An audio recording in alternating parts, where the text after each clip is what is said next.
Eu convido você a abrir a palavra do Senhor no texto que vamos meditar nessa noite. Se encontra na epístola do apóstolo Paulo, escrita aos Gálatas, texto que nós temos já estudado. E hoje nos achegamos aqui ao capítulo de número 3.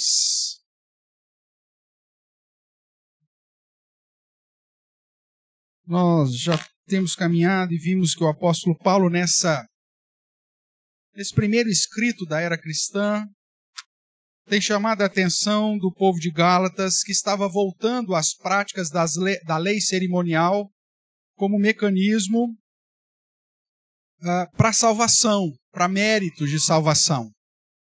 E nós vemos que Paulo coloca o fundamento da nossa salvação na revelação recebida mediante Jesus Cristo de um evangelho da graça, um evangelho que exalta esse cuidado de Deus em nos alcançar quando não merecíamos. Ele fala a respeito desse chamado de Deus na graça de Cristo, e esse evangelho, portanto, que chamamos de graça, que também é sinônimo aqui em Gálatas de a pregação da fé, pois é mediante a fé que a graça nos é imputada, conduz o apóstolo Paulo a chamar a atenção dos Gálatas a não voltarem às práticas da lei cerimonial. Antes de fazermos a leitura propriamente, é importante te lembrar que quando nós estudamos sobre a lei, a própria lei do Senhor, ela é dividida em algumas partes. A lei cerimonial que foi estabelecida com o início do sacerdócio levítico, essa foi cumprida em Cristo, e é justamente desta lei que o apóstolo Paulo está falando, para não voltarmos à prática dessas leis.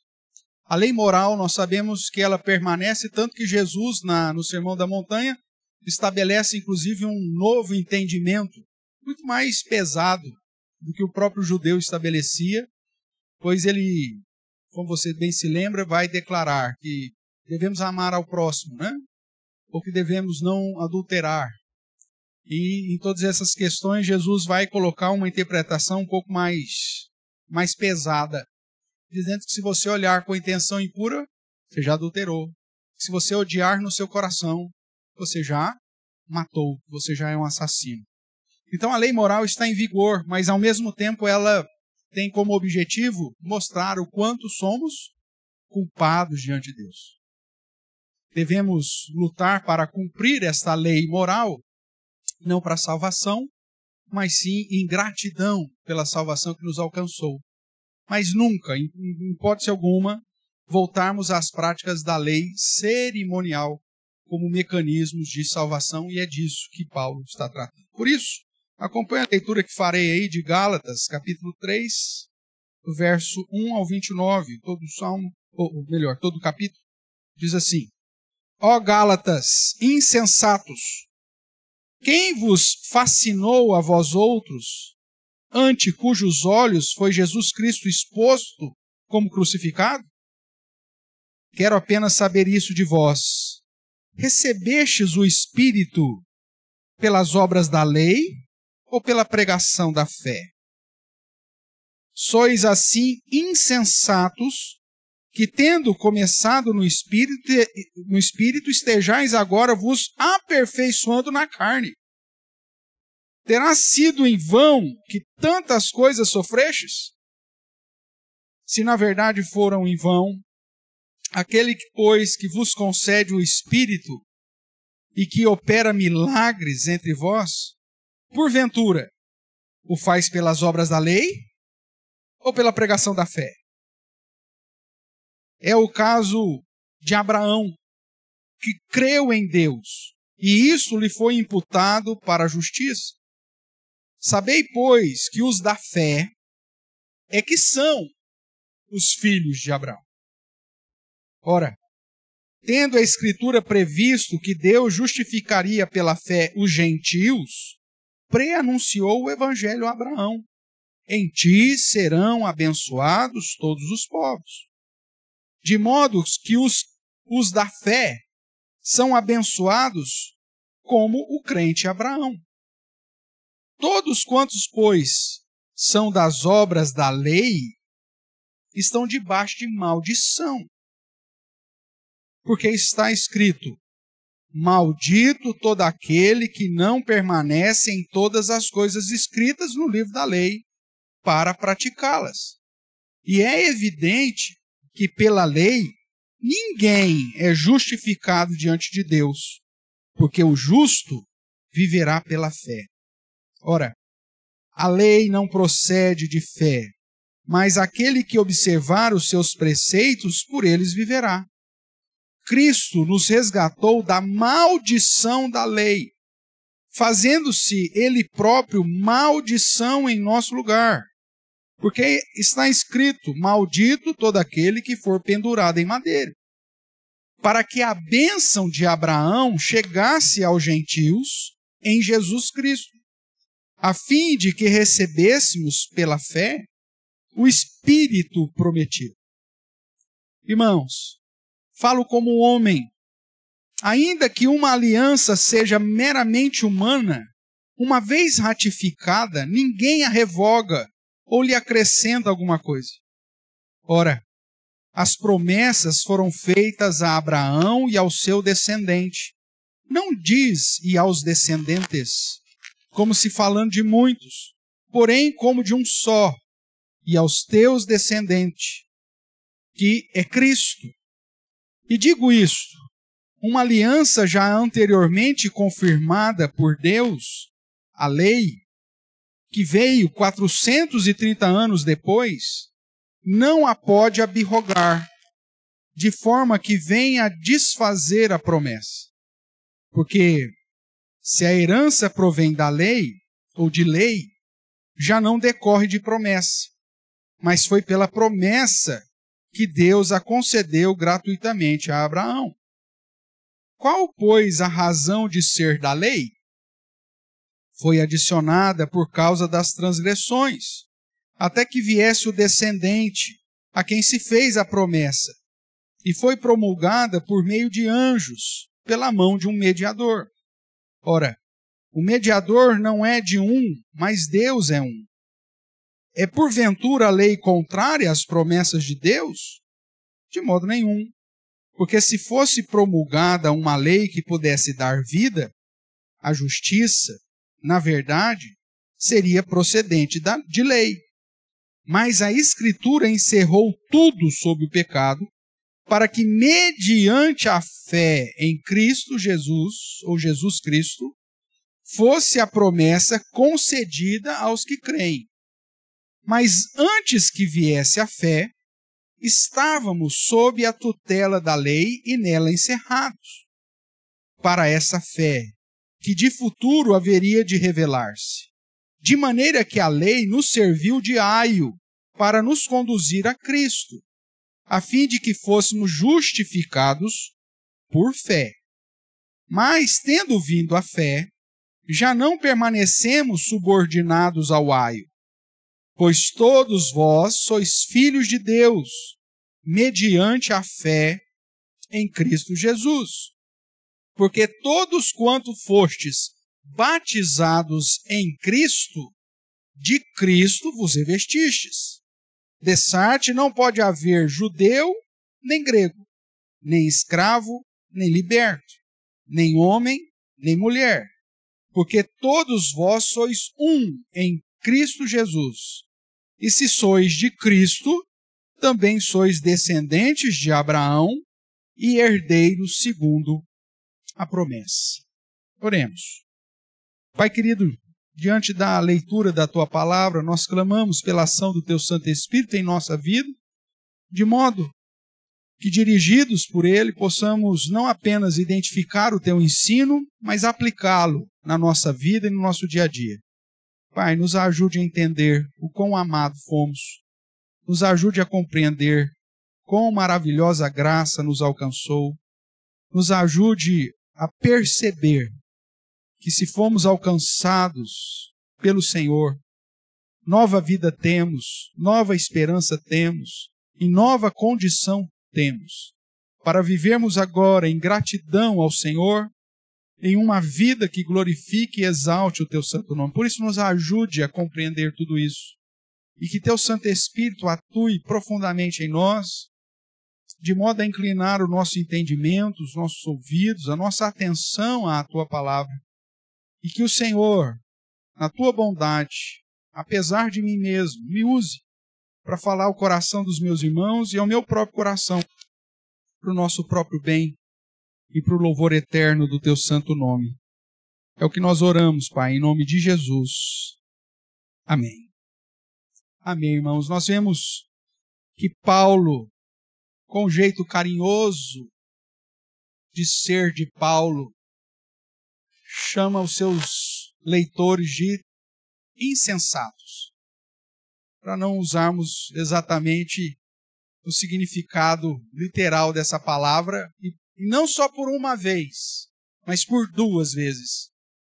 Porque justamente negligenciar a obra de Cristo e tentar substituí-la com qualquer outra atividade é tolice, é burrice, é insensatez, é estupidice. Se alguém, na sua própria consciência, imagina ter condições de suprir as exigências de um Deus santo e poderoso, justo, que, como nós vimos, não isenta o pecador, mas que aplica rigorosamente a sua justiça, é insensatez pensar que nós podemos agradar a Deus por nós mesmos. É impossível um homem pecador direcionar ou inclinar o coração de um Deus perfeitamente santo e puro. É impossível para um homem descendente de Adão e, portanto, condenado pelo pecado herdado e pelos próprios pecados cometidos, uma vez que, quando pecamos em um só ponto da lei, nos tornamos condenados por todos os outros, é impossível, é insensatez, é idiotice pensar que podemos agradar e nos achegar a Deus pelos nossos próprios méritos e nossos próprios feitos. É disso que Paulo está chamando a atenção dos Gálatas e, consequentemente, nós. E aí, dentro do capítulo 3, onde ele vai reforçar tudo aquilo que ele já disse até o capítulo 2, ele vai usar aqui agora a figura de Abraão. A figura icônica de Abraão. Porque para o judeu, em especial, ser filho de Abraão lhe garantia livre acesso a Deus e ao paraíso. E o próprio Senhor Jesus, no seu ministério terreno, já havia quebrado essa perspectiva, principalmente quando declara aos judeus que haviam crido nele que se o Filho não os libertasse, eles continuariam escravos. E aí o judeu, na sua soberba que lhe é, e na sua insensatez que lhe é peculiar, olha para Cristo e diz: o que é isso? Nós somos filhos de Abraão. E Jesus fala: vocês não entenderam absolutamente nada. Deus pode suscitar de pedras filhos de Abraão. E o fato de vocês terem nascido judeus não colocam vocês dentro do céu, porque vocês continuam escravos do pecado. Agora, se o Filho vos libertar, verdadeiramente sereis livres. A salvação não passa por outro senão pelo caminho de Cristo, pela obra de Cristo, pelas realizações de Cristo aplicadas sobre nós. O próprio Senhor Jesus, de uma maneira mais clara no início do Evangelho de João, quando registra-se a respeito dos seus ensinos, declara que a salvação não é pela sua etnia, não é de sangue, não é pela vontade do sangue, não é pela sua própria vontade, a vontade da carne, e muito menos pela vontade de outro alguém, de um homem qualquer. mas que a salvação é fruto da vontade de Deus, que permite que todo aquele que crer em Cristo receba o poder de ser feito filho de Deus. E é nesse sentido que Paulo usa o exemplo de Abraão, dizendo que Abraão foi justificado pela sua fé. Logo, Abraão é um personagem importante dentro da mensagem da redenção. E Paulo vai reforçar isso quando ele vai dizer no verso 7, ou no verso 6 e 7 do texto que lemos. É o caso de Abraão, que creu em Deus. E isto lhe foi imputado para a justiça. E aí ele então decreta aquilo que Cristo já tinha falado nos evangelhos, que o fato de você ser de sangue judeu não te coloca no céu. E ele diz, sabei, pois, os que são da fé, e não os que são de Israel, não os que são da lei, não os que nasceram judeus, mas os que são da fé, é que são filhos de Abraão. E aí, associando com o último versículo do capítulo 3, ele diz, e se sois de Cristo, ou se são da fé, essa é a ideia, também sois descendentes de Abraão e herdeiros segundo a promessa. O verso 26 ainda vai nos dizer, pois todos vós sois filhos de Deus, mediante o quê? A fé no próprio Cristo. Então Abraão é um exemplo maior desse que foi justificado porque creu. O chamado pai da fé foi alvo de uma promessa eterna. Recebeu um chamado aplicado por todas as gerações e um sinal de uma real aliança com Deus ou uma aliança perpétua. Paulo, quando escreve Gálatas, ele tem em mente duas situações específicas na vida de Abraão. Gênesis 15, Gênesis 17.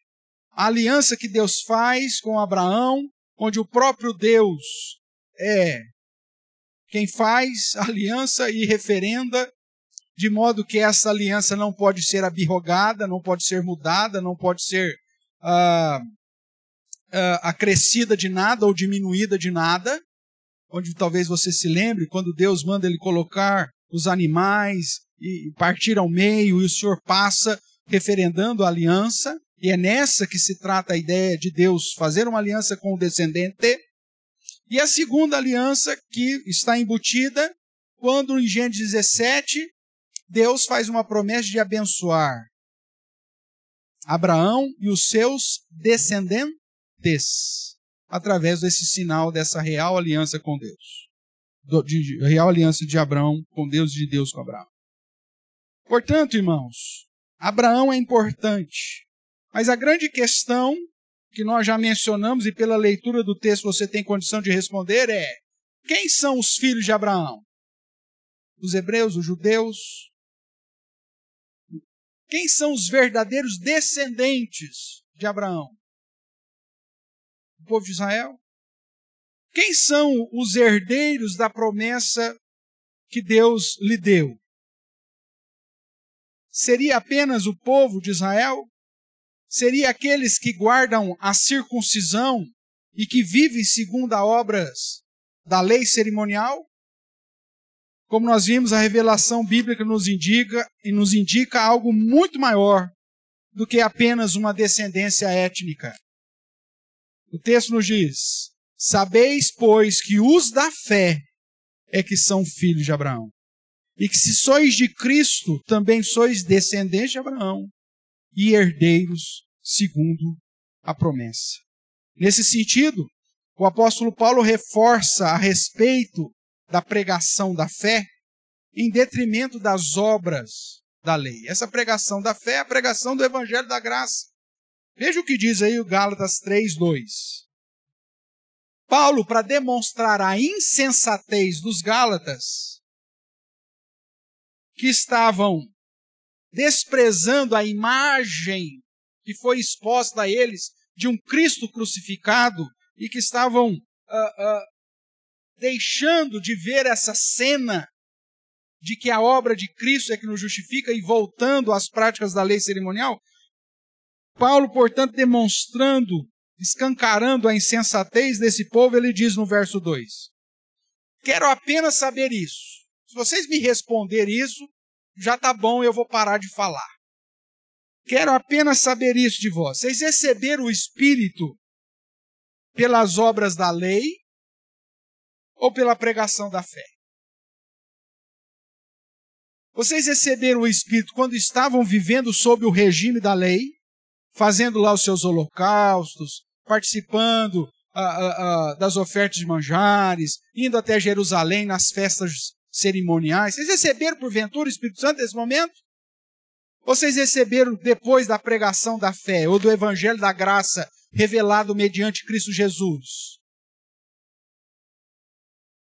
E a resposta é simples, porque o Espírito Santo foi dado à igreja apenas depois da ascensão de Cristo e, portanto, só depois do início da pregação da fé. Os Gálatas não tinham outra resposta senão dizer: realmente, nós recebemos o Espírito Santo depois da pregação da fé. E aí Paulo traz um cheque mais dizendo: e agora, seus insensatos, vocês vão voltar para uma prática anterior a essa?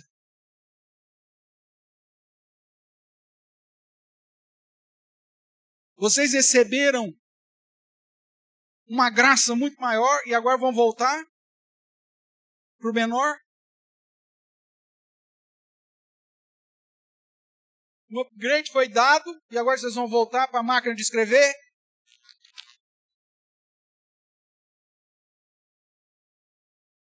Nós já estamos na era da internet, nós já estamos no Windows 11 e você quer voltar para a máquina de escrever? Seria mais ou menos essa comparação. Nós temos hoje livre acesso ao Pai, mediante um novo e vivo caminho que foi aberto por Cristo. Nós temos a garantia da salvação porque Ele prova o seu amor para conosco pelo fato de ter Cristo morrido por nós, quando nós ainda éramos pecadores. E você quer voltar a matar a ovelhinha? Você quer voltar a celebrar Páscoa? Você quer voltar a ir para Jerusalém, edificar o terceiro templo? Você é maluco? Você é insensato?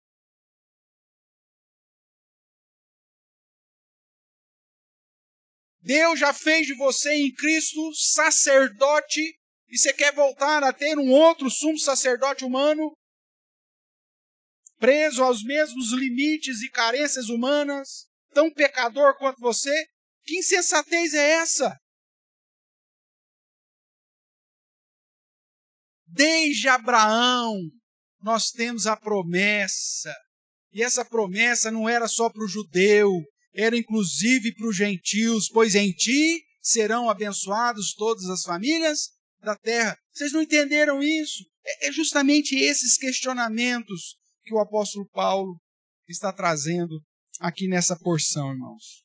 E olhando de um modo específico aqui para o contexto, na defesa do verdadeiro evangelho da graça de Deus, recebido e aprendido mediante a revelação de Jesus Cristo, conforme Paulo já disse lá no capítulo 1 de Gálatas, o apóstolo Paulo defende o evangelho de Cristo como contra aqueles que querem pervertê-lo. E veja, o problema da perversão do evangelho da graça não é um problema só dos dias de Paulo. Hoje nós vivemos o mesmo problema. Irmãos, que insensatez, que tolice, que idiotice. Você olhar para a igreja evangélica dos nossos dias e ver os tantã entrando, marchando com a arca da aliança nas costas. E dizer que isso é o evangelho.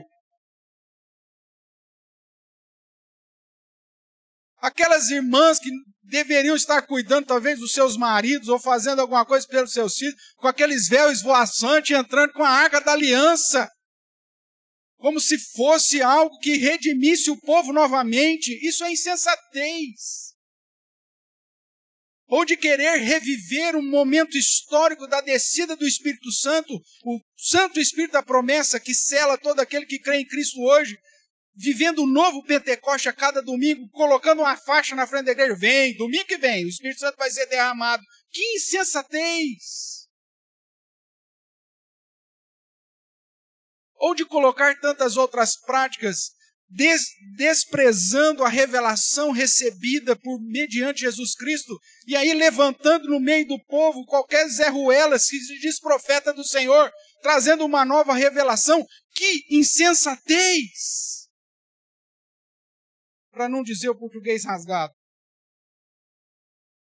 E pessoas seguem esse falso evangelho, esse evangelho que é outro, que é deturpado, que colocam outras coisas no lugar da suficiência de Cristo, que colocam nas campanhas, que colocam nos processos, nos cultos de libertação e em tanta asneira que esse povo tem inventado nos nossos dias para substituir aquilo que Cristo já fez definitivamente e de uma vez por todas para a nossa salvação.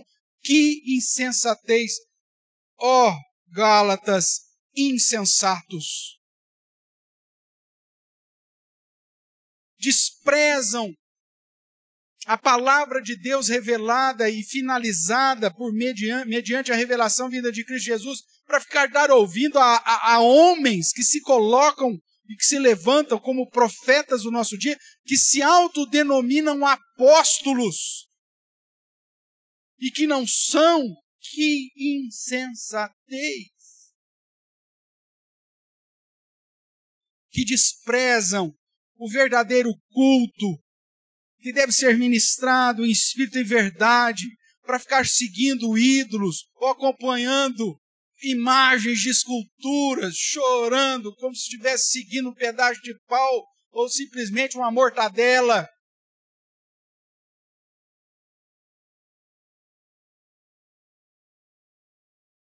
Que insensatez! Irmãos, a palavra do Senhor nos chama atenção para defender esse verdadeiro evangelho da graça, porque qualquer coisa que destoa, qualquer perturbação ou modificação desse evangelho, despreza o grande amor de Deus para conosco. Esses insensatos alegam que as obras da lei é o meio para a justificação do homem diante de Deus e negligenciam a verdade de que ninguém será justificado por obras. Até mesmo dentro do meio evangélico você ouve as pessoas: mas você tem que fazer tal coisa para ir para o céu. Cristo já fez, meu amado. Qualquer coisa que tenta substituir a suficiência de Cristo na cruz do Calvário é insensatez. É loucura desprezar o grande amor de Deus. Por isso que Paulo, então, os chamam de insensatos. E não para por aí. Porque Paulo também chama eles de quem? Malditos. Vocês reclamam de mim, hein? Veja o que diz Gálatas capítulo 3, verso 10. É lógico que Paulo, com jeitinho, mas ele diz: todos quantos, pois, são das obras da lei, estão debaixo do quê? De bênção? Não, de maldição. Porque está escrito: maldito todo aquele que não permanece em todas as coisas escritas no livro da lei para praticá-las. Ou é aquilo que foi traduzido por Tiago, que diz: olha, se você diz que vive pela lei, e se você erra um ponto sequer da lei, você já se tornou alguém que já quebrou toda a lei. E se você quebrou toda a lei, você é maldito. Insensato, louco, maldito, são aqueles que desprezam as verdades da pregação da fé, da pregação do evangelho, da graça de Deus, que exalta Jesus Cristo como o único e suficiente Senhor e mediador. E aproveitando aí a nota de rodapé, o parênteses, né? Importante dizer, Maria nunca foi corredentora. Mas nem aqui nem na China. só para os insensatos que desprezam a suficiência de Cristo. E agora, quando há um flash de entendimento e alguém diz, olha, não, ela não é. Você vê as pessoas que amam mais os ídolos se levantando e brigando entre eles. Isso é uma vergonha. Porque não tem coisa pior do que ver tolos brigando por tolice.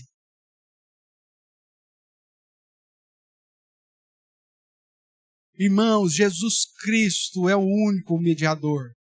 Ele é o único redentor.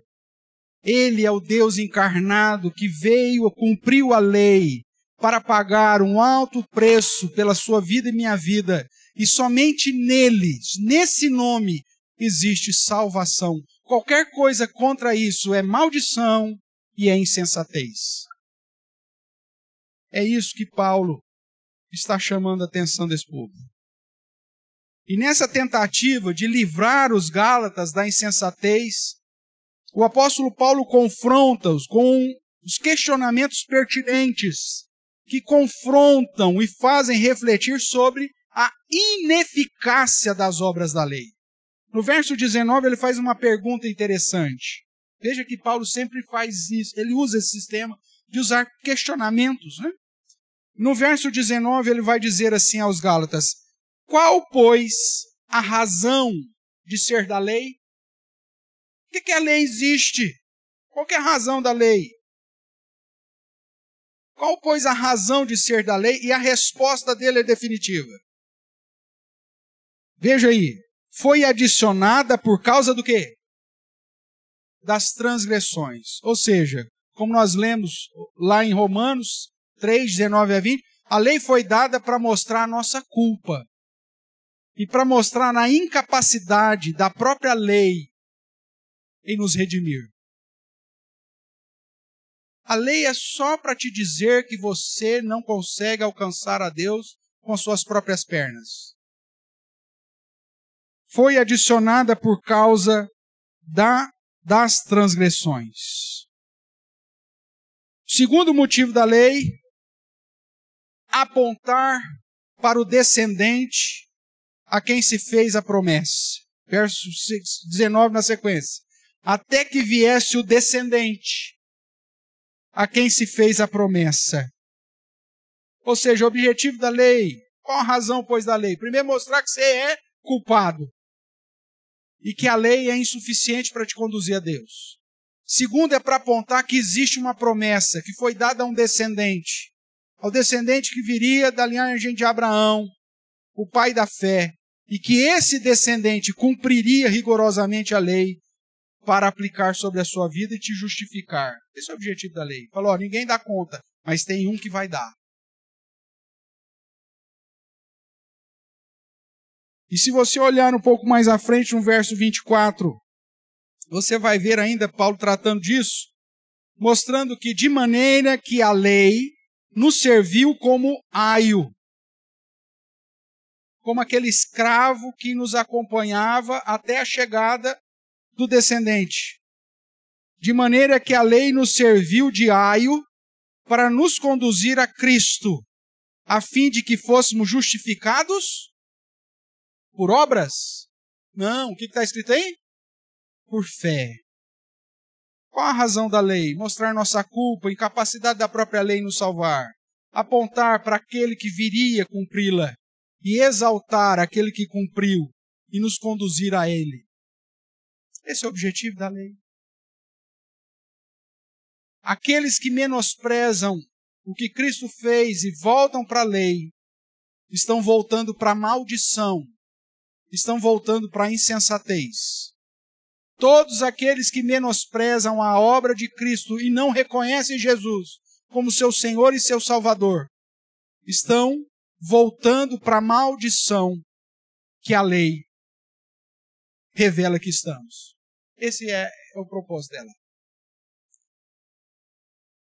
Assim, o apóstolo Paulo, irmãos, nos chama, ou chamando os Gálatas à razão, a voltar à razão, a voltar à sensatez, nos fala, no capítulo 3, sobre os benefícios do Evangelho da graça de Cristo. E dentro desse tema, tratando dos benefícios do Evangelho da graça de Cristo, a primeira coisa que eu quero chamar a sua atenção é que, mediante a obra de Cristo e ao Evangelho da graça de Cristo, Paulo diz que nós recebemos o Espírito Santo. O recebimento do Espírito Santo e o desfrute da ação do Espírito Santo em nossa vida é um benefício do Evangelho da graça. Porque no Antigo Testamento, os crentes não tinham isso. Somente após a obra de Cristo que o Consolador foi enviado. E agora, quando nós ouvimos o Evangelho da nossa salvação, o próprio Deus abre o nosso entendimento, nos dá a fé salvadora e o Espírito Santo vem e nos sela para a redenção. Isso é benefício vindo mediante o Evangelho da graça de Cristo. Porque antes de Cristo isso não era possível. O Espírito Santo ele foi enviado após a obra de Jesus Cristo como consolador dos crentes. Só você ler lá o Evangelho de João. No Antigo Testamento, a ação do Espírito Santo ela era pontual. Enquanto que após a obra de Cristo, ela nos sela e vem habitar em nós, operando milagres entre nós, do qual o principal milagre é a aplicação da salvação pela graça, mediante a fé, vinda por meio do ouvir da pregação de Cristo. Esse é o maior milagre. Você estava morto, ele te deu vida. É a ressurreição espiritual, é o maior milagre de todos. Mas antes, no Antigo Testamento, não era assim. O registro bíblico diz que o Espírito Santo vinha pontualmente sobre um, sobre aquele outro, para realização de uma obra específica para Deus. Mas depois de Cristo, depois da pregação da fé, depois do Evangelho da graça de Cristo, a revelação nos aponta que o primeiro benefício é que uma vez que ao ouvirmos da pregação do Evangelho da graça, os nossos ouvidos serem abertos pela ação poderosa de Deus, nós somos selados com o Santo Espírito da promessa e somos conduzidos a, nele, recebermos a herança prometida. E a pergunta de Paulo é, vocês receberam isso quando estavam guardando a lei? Não.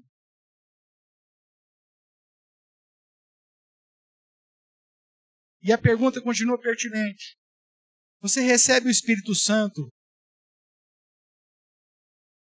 quando você crê? Ou quando você participa de um culto de libertação? Ou quando você paga pela campanha dos 322? Ou quando você recebe a unção do óleo que veio lá de Jerusalém, de um pastor que subiu o monte, fez um vídeo para você falar, estou aqui, hein? Vou levar. É assim que você recebe desse miséria? Não é, irmãos. Ou as campanhas, venha hoje comprar a rosa de Saron. Ou venha hoje comprar a toalhinha, não sei de que, a trombeta de Jericó. O galo que cantou no dia que Pedro negou a Cristo. É através disso que você vai receber o Espírito Santo. Insensatez, tolice.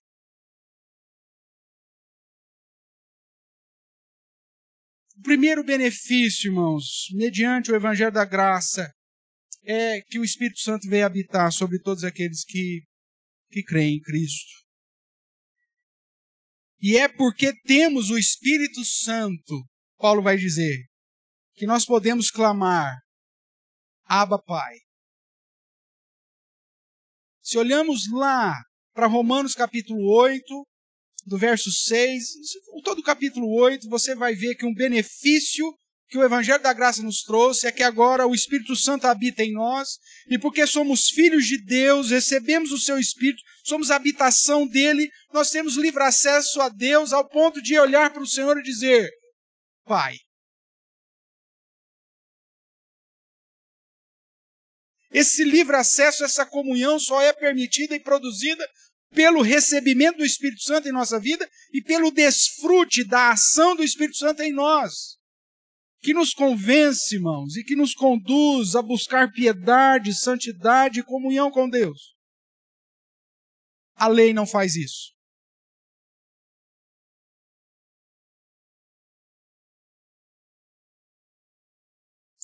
As práticas exigidas que tentam substituir a suficiência da obra de Cristo não fazem isso.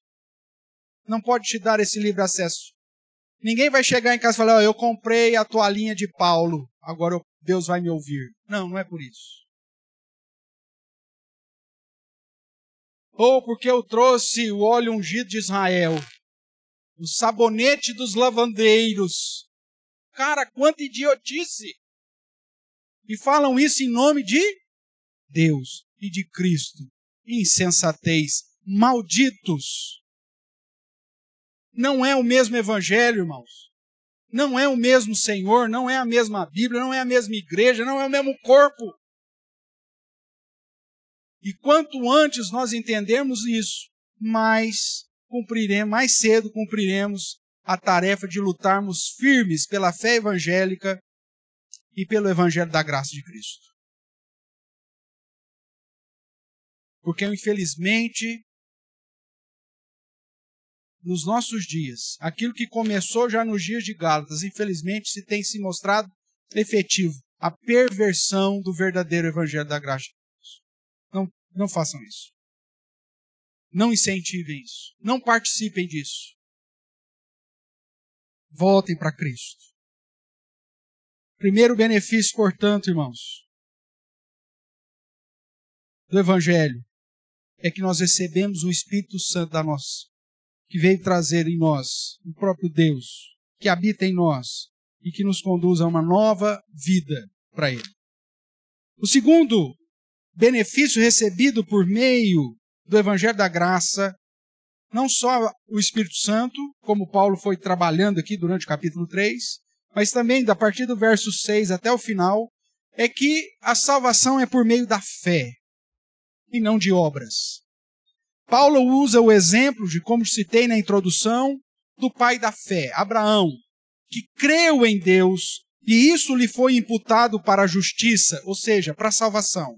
Ao ponto de que os que são da fé é que de fato são filhos de Abraão, consequentemente filhos de Deus, consequentemente salvos em Cristo. Se você observar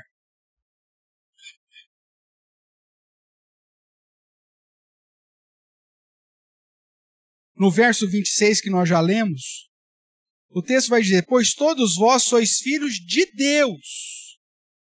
Não só filhos de Abraão, como um título, não só descendentes de Abraão, como outro título, mas sois filhos do próprio Deus, mediante a fé em Cristo Jesus. O segundo benefício do Evangelho da Graça é que ele tira,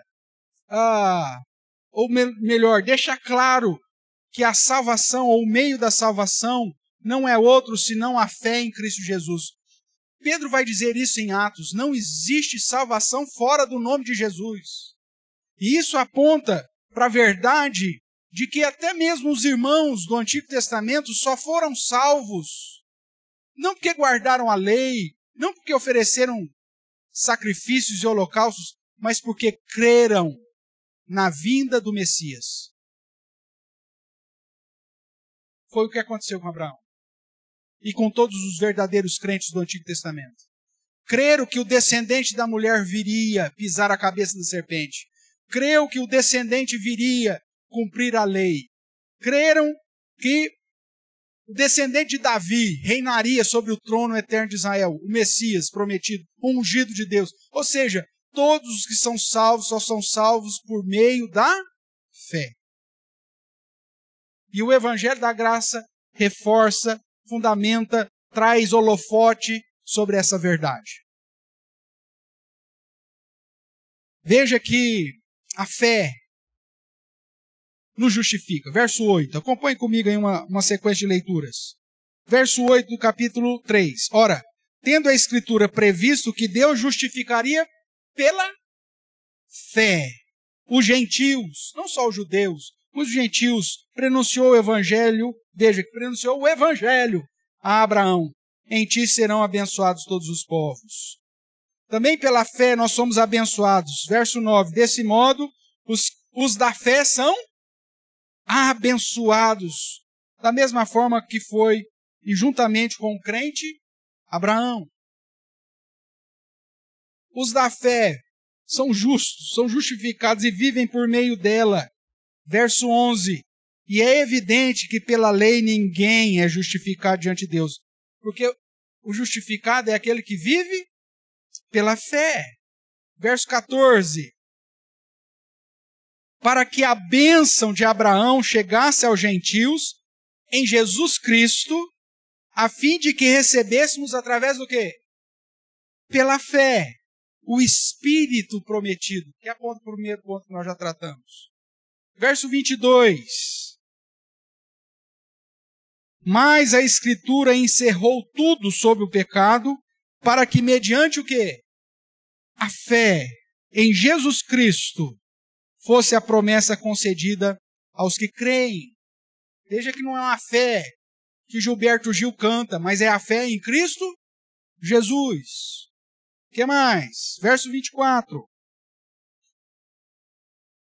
De maneira que a lei nos serviu de um condutor, um escravo que nos conduziu, um aio, para nos conduzir a Cristo, a fim de que fôssemos justificados por fé.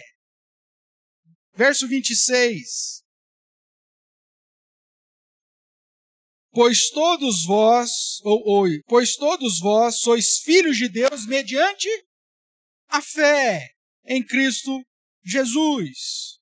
Irmãos, veja que é mediante a fé que nos é aplicada a graça da salvação vinda de Deus e de todos os benefícios e bênçãos e promessas prometidas a Abraão, que agora são aplicados sobre todos aqueles que estão em Cristo Jesus.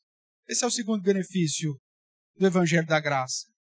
Só que quando você vai para algumas comunidades que se dizem cristãs, eles exigem práticas que substituem a obra de Cristo para que você seja filho de Deus. É insensatez. É tolice.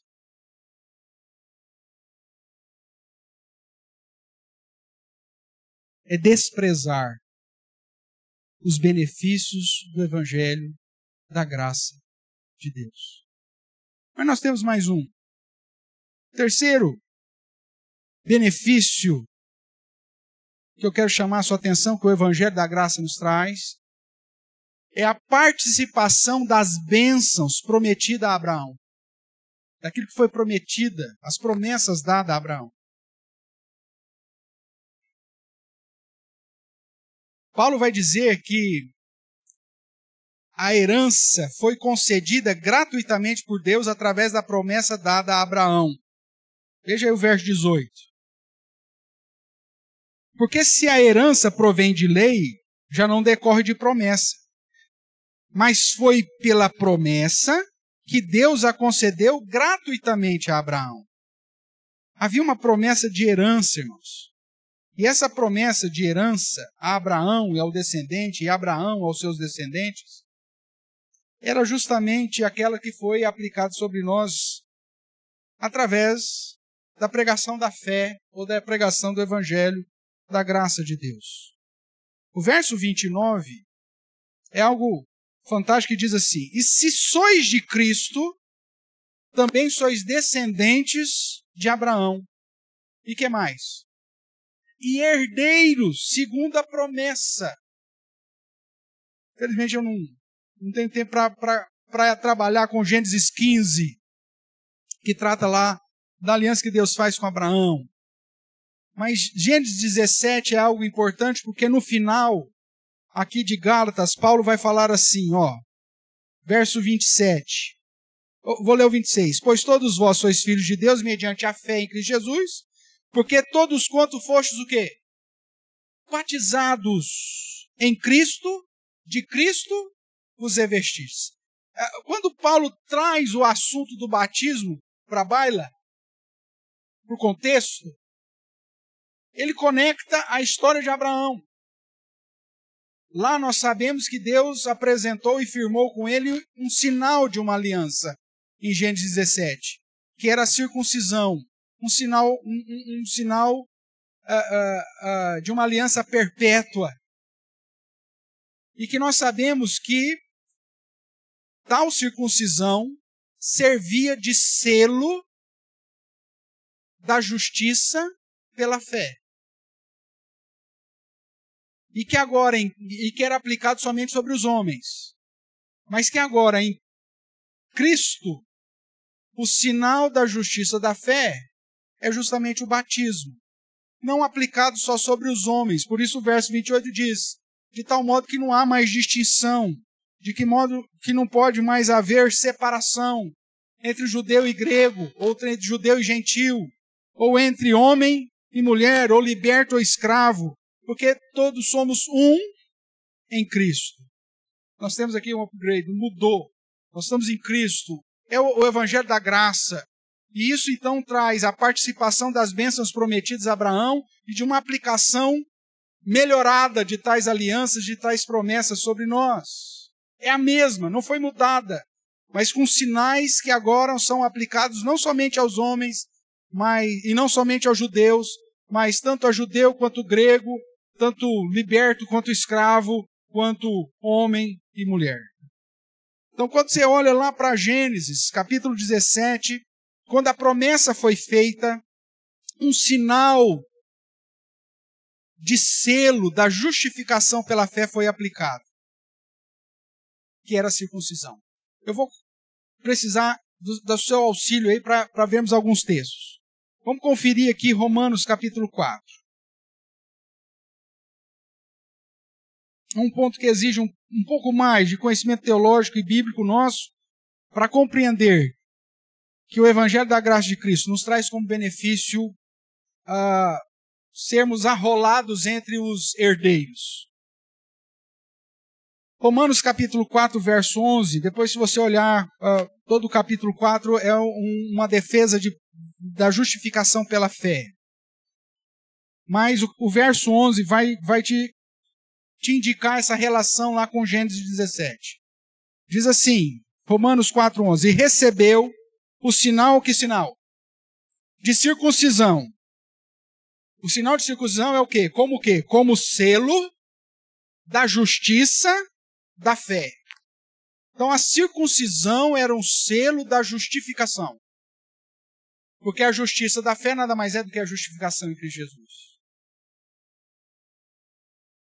Abraão recebeu, através da circuncisão, o selo da justiça da fé. É isso que eu estou falando aqui. E agora, em Cristo Jesus, o selo da justiça da fé é o batismo. Conforme foi profetizado lá por Ezequiel. Volta lá para Ezequiel. Ezequiel, capítulo 36.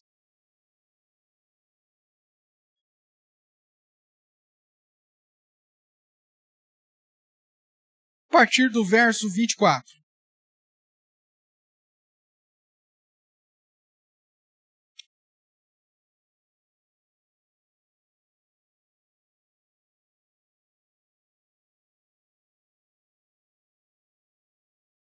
É dito assim: tomar-vos-ei de entre as nações, e vos congregarei de todos os países, e vos trarei para a vossa terra. Então aspergirei água pura sobre vós, e ficareis purificados. De todas as vossas imundícias e de todos os vossos ídolos vos purificarei. Dar-vos-ei coração novo, é mudança. E porei dentre vós espírito novo. Tirarei de vós o coração de pedra, e vos darei coração de carne. Porei dentre vós quem? O meu espírito. Isso é característico dos últimos dias. E farei que andeis nos meus estatutos, guardeis os meus juízos e observeis. Habitareis na terra que eu dei a vossos pais. E vós sereis o quê? E eu serei? você será filho de Deus. Essa aspersão da água pura, segundo Ezequiel, é o que nos purifica, é o que nos justifica, é o que nos permite ser chamados de povo de Deus, de filhos de Deus. Ou seja, é o mesmo selo da justiça da fé. E agora com o Espírito Santo, que é o primeiro benefício que nós mencionamos essa noite, ele vai nos dirigir, de modo que andemos nos estatutos de Deus, de modo que andemos no juízo de Deus, observemos, não para a salvação, mas porque já obtivemos ela em Cristo. Nós vamos guardar a lei moral, porque o Espírito Santo habita em nós, isso é o selo, e não é à toa que Paulo, lá em Efésios, vai dizer que quando você ouve a pregação do Evangelho, o Espírito Santo te sela para a herança. Vá lá comigo, Efésios capítulo 1.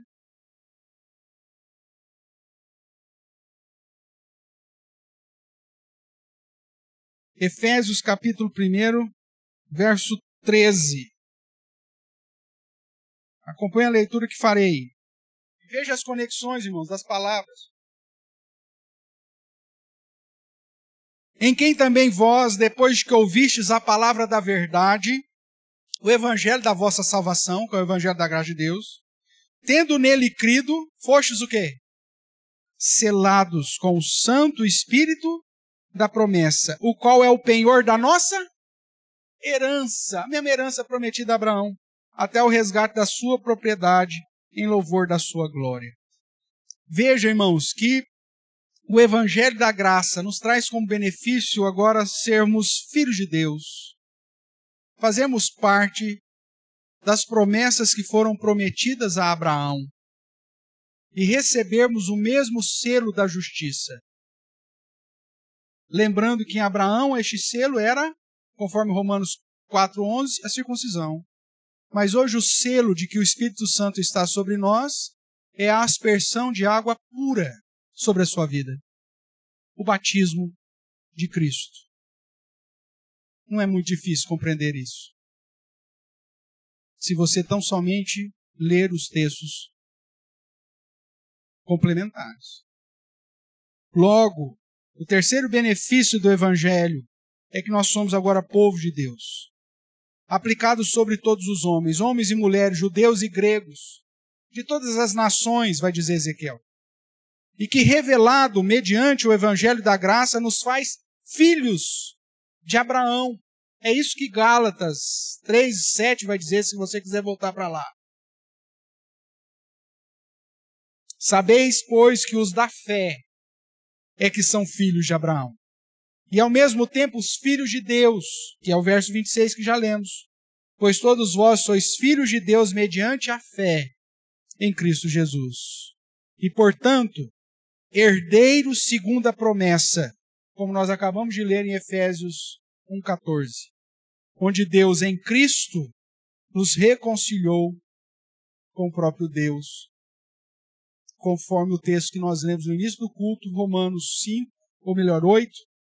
Nós paramos no verso 5, paramos no verso 8, mas até o verso 11 deixa claro que em Cristo nós não só fomos justificados, mas uma vez justificados, fomos reconciliados com o Pai. A lei não te conduz a essa verdade, irmão, somente o Evangelho da graça de Cristo. É o benefício saber que hoje, porque eu creio em Cristo, eu sou filho de Abraão, descendente de Abraão, herdeiros das mesmas promessas de Abraão e, consequentemente, filho de Deus, com livre acesso ao Pai e com as garantias das bênçãos eternas, porque Cristo realizou a obra no meu lugar. Concluindo, veja, a lei serviu como esse instrutor, esse aio, esse escravo que acompanhava o filho dos nobres, para nos conduzir a Cristo.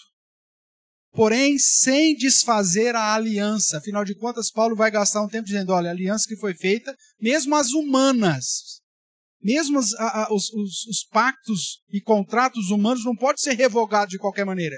quanto mais aquele que o próprio Deus fez. Essa aliança que o Senhor fez conosco, portanto, não pode ser desfeita, não pode ser revogada, não pode ser acrescida, de modo que venha desfazer a promessa. Por isso, as promessas dadas e feitas com Abraão são as mesmas promessas que serão aplicadas sobre todos aqueles que têm fé em Cristo Jesus e que, da mesma forma que Abraão foi justificado porque creu, também foram justificados porque creem. Mesmo que o sinal do selo da justiça da fé tenha sido mudado, o significado da aliança continua o mesmo. E a promessa dada a Abraão também é daqueles que, mediante a fé em Cristo Jesus, receberam o Espírito Santo e assim creram e se revestiram de Cristo, sendo batizados em Cristo. E desse modo, foram por eles salvos da ira vindoura, através da salvação da graça pela fé. É isso que está em voga. Esta é a sensatez do Evangelho da Graça. E esta é a bênção do Evangelho da Graça. O que podemos concluir? Utilizo-me dos versos sagrados.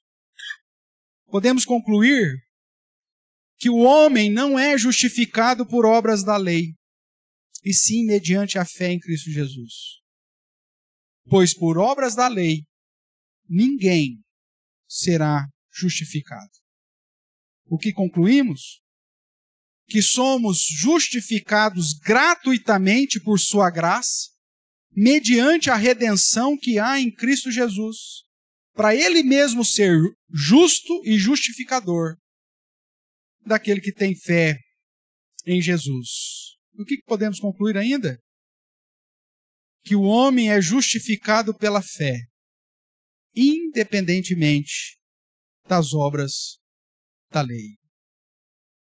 Isso é o Evangelho da graça de Deus, que nos revela, irmãos, sobre os benefícios da pregação da fé.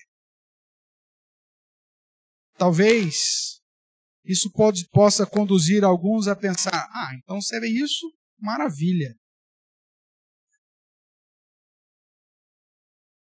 Mas não é isso que Paulo vai continuar dizendo a partir de Gálatas. Ele referenda tudo isso para depois, nos capítulos sequenciais, dizer que você tem que viver como um filho de Deus. Se pelo Evangelho da Graça você recebeu o Espírito Santo, então viva como alguém que tem o Espírito Santo. Não viva mais pela carne, como ele vai dizer em Romanos, mas pelo Espírito. Se você recebeu a salvação, a justificação por meio da fé, então viva como um justificado em Cristo. Não mais nas práticas da inclinação do seu próprio pecado. Porque isso é uma vergonha para você e para o seu Salvador. E terceiro, como filho de Deus, como herdeiro das promessas de Abraão,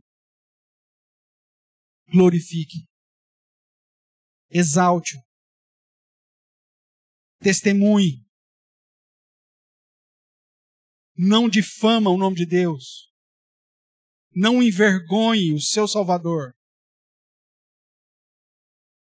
mas o exalte através da sua existência. Que Deus assim nos abençoe e que se Deus permita que nós não percamos a sequência de Gálatas, para que isso fique claro a cada um de nós. Amém?